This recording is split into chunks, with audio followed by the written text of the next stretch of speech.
ശബരിമല സ്വർണ്ണക്കൊള്ളയിൽ പ്രത്യേക അന്വേഷണ സംഘം നടൻ ജയറാമിനെ ചോദ്യം ചെയ്തു. ചെന്നൈയിലെ വീട്ടിൽ വെച്ചായിരുന്നു ചോദ്യം ചെയ്യൽ.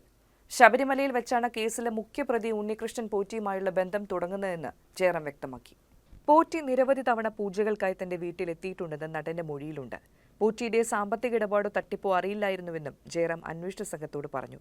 ഇതോടെ ജയറാം കേസിൽ സാക്ഷിയാകും. താൻ അയ്യപ്പ ഭക്തനാണെന്ന് അറിയുന്നതുകൊണ്ട് ശബരിമലയിലെ സ്വർണ്ണപ്പാളികൾ വീട്ടിലെത്തിച്ച് പൂജിക്കാമെന്ന് പറഞ്ഞതും പോറ്റിയായിരുന്നുവെന്ന് ജയറാം നേരത്തെ പറഞ്ഞിരുന്നു. കട്ടിളപ്പാളി സ്മാർട്ട് ക്രിയേഷനിൽ പൂജിച്ചപ്പോഴും പോറ്റി വിളിച്ചപ്പോൾ പങ്കെടുത്തിരുന്നു. വാതിൽപ്പാളികൾ കോട്ടയം ഇളംപള്ളി ക്ഷേത്രത്തിലെത്തിച്ച് ഘോഷയാത്ര നടത്തിയപ്പോഴും പങ്കെടുത്തു.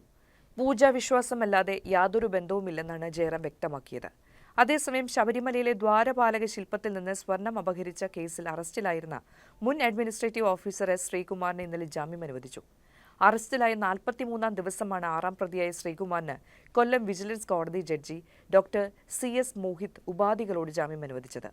ശില്പപാളികൾ കടത്തുന്നതിന് ദിവസങ്ങൾക്ക് മുൻപാണ് അഡ്മിനിസ്ട്രേറ്റീവ് ഓഫീസറായി ശ്രീകുമാർ ജോലിയിൽ പ്രവേശിച്ചതെന്നും കേസിനാസ്പദമായ രേഖയിൽ ഒപ്പുവെച്ചത് ഉന്നത ഉദ്യോഗസ്ഥരുടെ നിർദ്ദേശപ്രകാരമാണ് എന്നുമുള്ള പ്രതിഭാഗം വാദം കണക്കിലെടുത്താണ് ജാമ്യം.